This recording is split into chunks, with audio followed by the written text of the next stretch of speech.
Fazer alongamento é algo que aumenta a nossa flexibilidade. Quando a gente é flexível, a gente melhora os nossos resultados na hipertrofia muscular. Então, até o final desse vídeo, você vai entender como e quando fazer o alongamento e isso vai ser benéfico para os seus resultados. Isso é muito interessante, é muito legal, porque tem músculo fraco que você melhora ele com alongamento. Isso é fantástico. A pessoa fala, mas eu estou fazendo o mesmo treino, só que eu te ajudei num negócio. É isso que muitos alunos meus acabam relatando. Inclusive, se quiser ser meu aluno, dentotwin.com.br, nós vamos falar hoje sobre alongamento, flexibilidade e hipertrofia muscular. Clica no gostei, se inscreva no canal, porque vem coisa boa que pode salvar você, por exemplo, naquele músculo fraco panturrilha. Vamos falar já já disso. Vamos começar aqui do começo. O que é a flexibilidade? A flexibilidade muscular é o ato de você conseguir estender esse músculo, né? Então fazer um movimento articular de maior amplitude. Então se eu faço um movimento, eu só chego até aqui, eu tenho baixa flexibilidade. Se eu trabalho direitinho, eu consigo fazer mais e pronto, fiz completo. Então, você sabe de que o movimento completo para hipertrofia muscular é muito importante. Fase concêntrica e fase excêntrica. Quando você faz um meio movimento, a menos que seja uma biomecânica adaptativa, e eu já fiz vídeos sobre isso aqui no canal, no treinamento de peito, você pode procurar, Leandro Twin. Sempre que você tiver uma dúvida, procura Leandro Twin tema, você vai encontrar um vídeo meu aqui. A menos que seja uma biomecânica adaptativa, você fazer um movimento completo vai te trazer mais resultados, perfeito? E até com mais segurança, já que para o movimento completo você usa menos carga. Então você entende que se você fizesse só isso aqui com o bíceps, você não teria tanta eficiência. Ah, Leandro Twin, tudo bem, mas todo mundo, mais ou menos falando, consegue fazer esse movimento aqui. Quando você fala de pessoas normais, regulares, de idade média, tudo bem. Porém, quando você fala de pessoas de idade mais avançadas, talvez isso é questionável. Mas no caso da articulação do cotovelo, eu concordo com a sua razão. Isso é explicado por quê? Porque as pessoas andam de forma relaxada, não é mesmo? Andam de forma onde a articulação já está no seu limite. Então, normalmente, você não perde uma flexibilidade porque é uma posição que você está constantemente. Agora, isso não acontece tão bem em outros grupos musculares. Então, por exemplo, no caso de um peitoral, tem muita gente que tem os ombros jogados para frente, então as fibras estão encolhidas. E aí, quando a pessoa começa a estender, isso causa um desconforto. E quando você vai falar de um trabalho de crucifixo, quando você abre bem, você consegue recrutar muitas fibras. Então nós começamos a ter um interesse ali. Um outro local também que acontece muito isso são as panturrilhas. Tá? Então as panturrilhas, elas normalmente, a maioria das pessoas tem baixa flexibilidade nessa região. Estima-se que a panturrilha, diversas abordagens literárias sobre isso, tá? Aqui é mais consensual, aqui você vê que a maioria dos cientistas, pessoas da área concordam, é quando se cita que a panturrilha é um músculo muito forte, isso é indiscutível, com um grau de amplitude muito baixo. Então, você vê que faz pouca amplitude. Olha só o bíceps. Agora faz assim uma flexão plantar. Você fala, nossa, é só isso o movimento, é só isso aqui, ó, pouca coisa. Agora aqui, olha o tamanho que tem. E num músculo muito forte. Então, eu não consigo fazer muita ativação de fibra, recrutar, arrebentar. E o que as pessoas fazem? Fazem um movimento ainda mais encurtado das panturrilhas. Um outro lugar que acontece muito isso é com o posterior de coxa. Então as pessoas não conseguem ter uma amplitude tão grande. Tanto é que quando faz stiff, sente muita dor com pouco movimento. E esse tipo de restrição causa uma piora na sua condição de hipertrofia, sim. Então você não precisa ter uma flexibilidade de uma pessoa circense. Não é esse o caso. Por quê? Porque não é específico da tua modalidade. Você não precisa conseguir se dobrar, ficar dentro de uma caixa. Isso não vai melhorar a sua hipertrofia. Agora, se você tem uma condição motora que não te permite um movimento completo de um exercício específico da musculação, então isso sim é muito mal-vindo. Então você precisa cuidar dessa vertente que é a flexibilidade. Como que eu melhoro a flexibilidade? É com o alongamento. Então alongamento é o ato de criar a flexibilidade, porque você alonga, você destrói fibras em alongamento e reconstrói novas, mais adaptadas a esse novo patamar articular muscular. Portanto, flexibilidade, conceito entendido, alongamento, conceito devidamente entendido. Mas como eu faço, Leandro Twin, o alongamento no meu treinamento? Pessoal, isso vai depender do quanto que é necessário.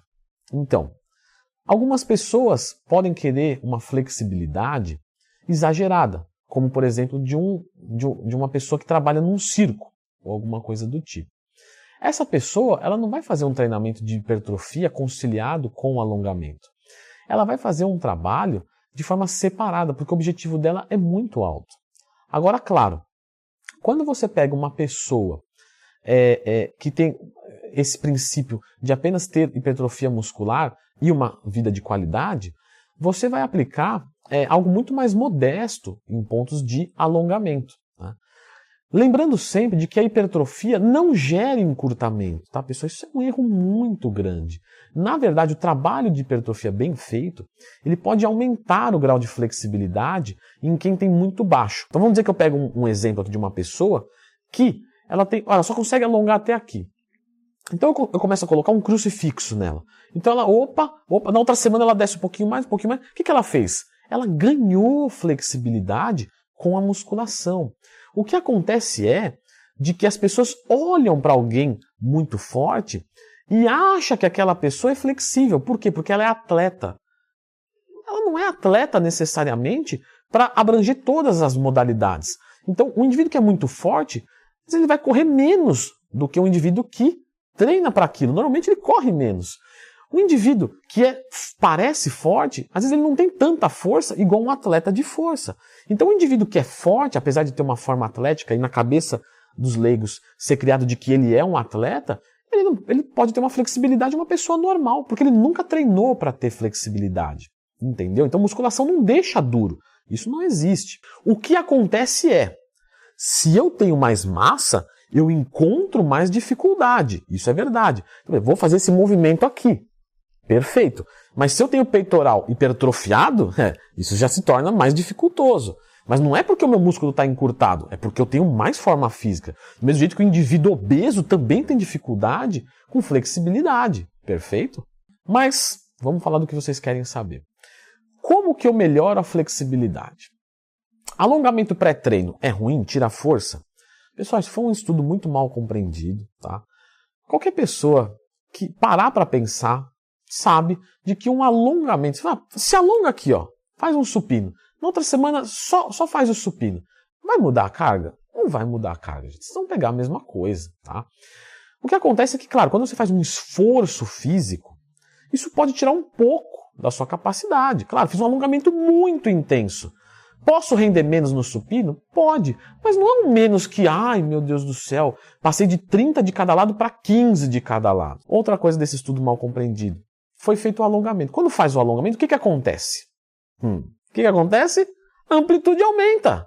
Se a amplitude aumenta, automaticamente eu vou ter um grau de movimento maior. Então eu fico mais tempo sob resistência. Então claro que vai diminuir a carga que eu vou colocar. Porque antes eu fazia um meio movimento, agora eu faço um movimento inteiro, então a carga vai ser menor. Então não é que perdeu força, entendeu? Então você pode fazer o alongamento no pré-treino. Mas, para uma pessoa que busca hipertrofia e quer extrair melhoras com alongamento só para isso, pode fazer uma atividade mista, que é muito mais lúdica, muito mais divertida e muito mais eficiente, que é o FST7, perfeito? O FST7 vai consistir em fazer 7 séries e nesse descanso de 30 segundos fazer uma pausa ativa. Ao invés de descansar plenamente, eu vou me alongar entre as séries. E aí depois eu volto para o exercício para fazer novamente. E isso é um trabalho fantástico, porque melhora a flexibilidade sem deixar a hipertrofia de lado. E eu vou dizer para vocês, é um trabalho incrível que quebra platô, que melhora músculo fraco e a pessoa não entende direito. Ela acha que, não, foi porque eu fiz 7 séries, porque eu fiz uma intensidade incrível. Realmente é um trabalho intenso porque tem uma pausa ativa. Mas é um trabalho que aumenta o grau de amplitude de movimento e com isso recruta mais fibras. Então, eu aplico muito com os meus alunos FST7 em panturrilha, em dorsal. Então, melhora a amplitude de uma remada, num crucifixo, entre outros movimentos. Então, o FST7 para a hipertrofia muscular e a flexibilidade é o melhor dos cenários, é onde você vai encontrar. FST7 Foi criado pelo Randy Ramboldi, que treinou Phil Heath e Jay Cutler e levaram os dois a ser campeão do Olímpia. Claro que não ganharam por causa do FST7. Ah, fiz o FST7 e vou virar Mr. Olímpia. Não, mas foi uma técnica utilizada para também melhorar os ganhos desses dois grandes atletas. Agora, Leandro Twin, como que eu executo o FST7? Isso é importante eu saber, pois tem um vídeo aqui no canal, ó, FST7, com todos os alongamentos que você precisa saber. Clica aqui, ó, mas antes, poxa, clica no gostei e se inscreva no canal. Vamos fazer um canal de conteúdo chegar a 1 milhão. Que tal?